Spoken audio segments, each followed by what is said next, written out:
Dumelang, Molweni, Assalamu alaikum and greetings to everyone. So I'm Mohamed Mathee.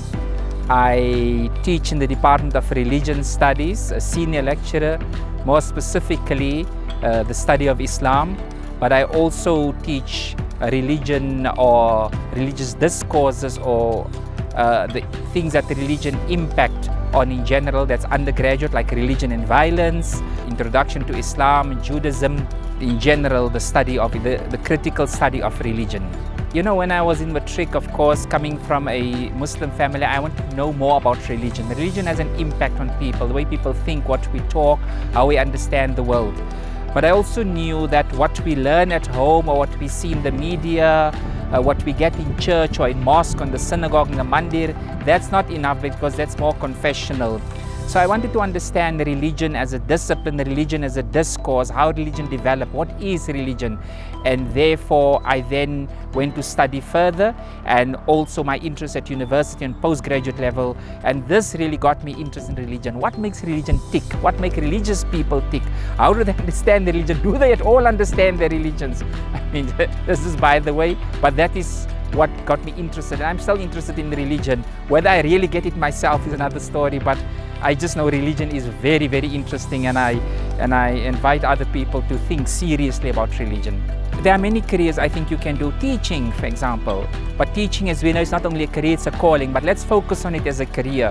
You can teach, because I think it's extremely important that we teach, especially in a world where there's lots of misunderstanding about religion, where religion is used in very particular ways by many groups. So I think that when people could think of becoming teachers, to think about, you know, what is religion. You could also, of course, teaching at in terms of basic education, South Africa, primary school, high school, but also at university.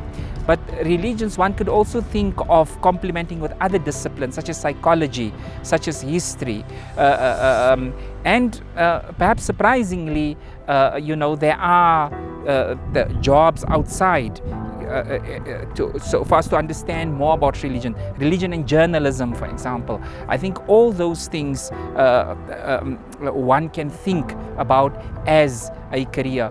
But so just specifically speaking about the career, this is what you can do with religion. My main interest is I work on the Timbuktu manuscripts. You will recall that South Africa played a very important role in the preservation and the restoration of Timbuktu manuscripts. So I am interested in social history because my PhD was in history as a social historian. So I use Islamic legal opinions on marriage, divorce, paternity disputes as a historical source. So that's my focus, social history of a region in Africa, our continent Africa, during the colonial period. But I also look at intellectual history, how people in Africa, we know now that there is a strong written intellectual tradition in Africa before the coming of colonialism.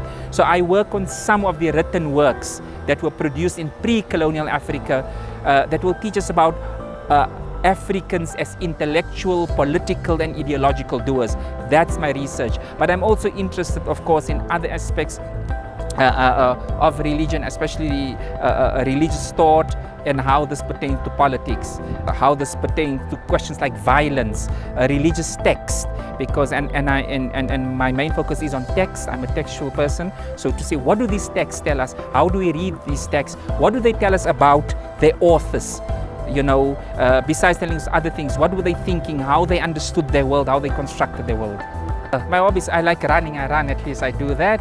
Unfortunately, I wasn't prepared for comrades this year. I did one. Perhaps that will be the only one. So I love running. I love sports, yes. So I don't play many sports, but I like them. I watch sports, and I just like to sit out and just chill with people and company, frivolous, serious company, making jokes and stuff like that. I think that's about all the hobbies I have. I think in many ways I was fortunate because I did my undergraduate in Egypt, so I didn't have any, if you want, financial or economic challenges. I think it was just a challenge, you know, to be outside of South Africa. But here, I think the challenges, and it would be what these challenges affect most South Africans. I think, you know, the question on on education or say financial challenges. But really I was lucky, because maybe it was also I committed myself to this. So I can only speak about very limited challenges. Maybe the one thing is, I was just doing what I'm supposed to do. Oh, I love research, knowledge, to see knowledge, and it's only through knowledge that we are able to see the world differently. Then you don't talk like you on 702 on Cape Talk, where people just talk like politicians. Knowledge presents us, or studying academia, to be critical. I love to be critical, not just for the sake of it, but to say to us, especially with religion, religious adherents of all religions just assume many things about their own religions. We think we know our own religions. Of course, it's even more dangerous when people think we know other religions. But when we don't even really know our own religions, because what we learn in church, in mosque, in mandir, that's a very and it's an important approach. It's the confessional approach, because you are there to draw closer to God. But that's not enough. When we study what's so fascinating, what I find interesting and so beautiful in religion, is that when you read text, you often see a very different view than what is preached outside. And in that we can also challenge all those religious fanatics, all those people who want to exclude others. You say, but you don't even really know your own religion.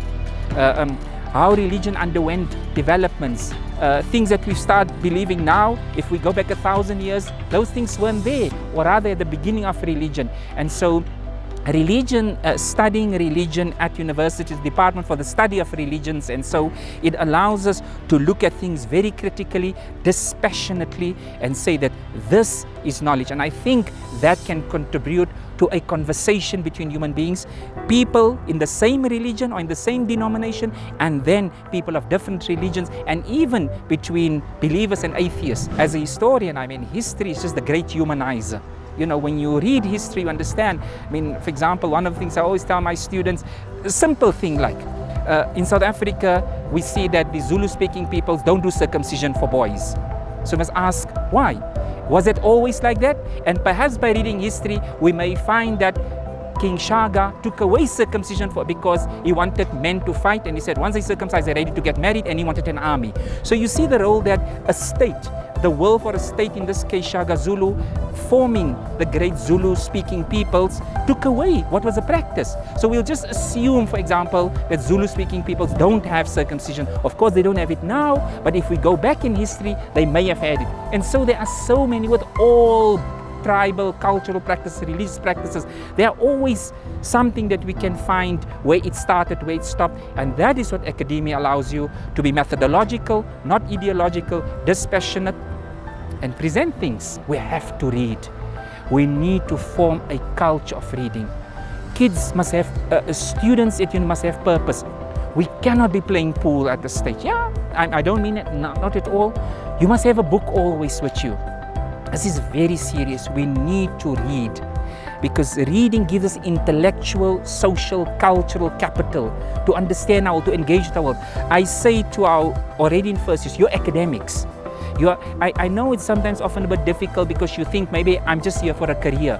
But you as undergraduate students, you are academics, and therefore you have to read. You must have a book with you. Always, you cannot walk without a book. You must have purpose, and so they must read, discuss amongst themselves, form reading groups.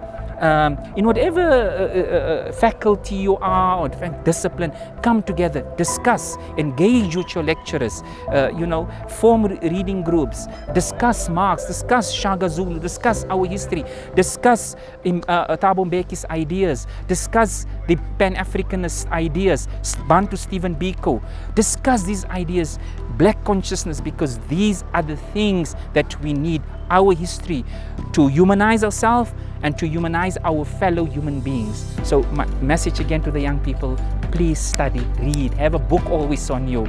With your family, discuss with them ideas. When they see you coming, they must say, hey, here's chapter 3 coming, or here's another book coming, even if they run away, but you have purpose. The University of Johannesburg, the future reimagined.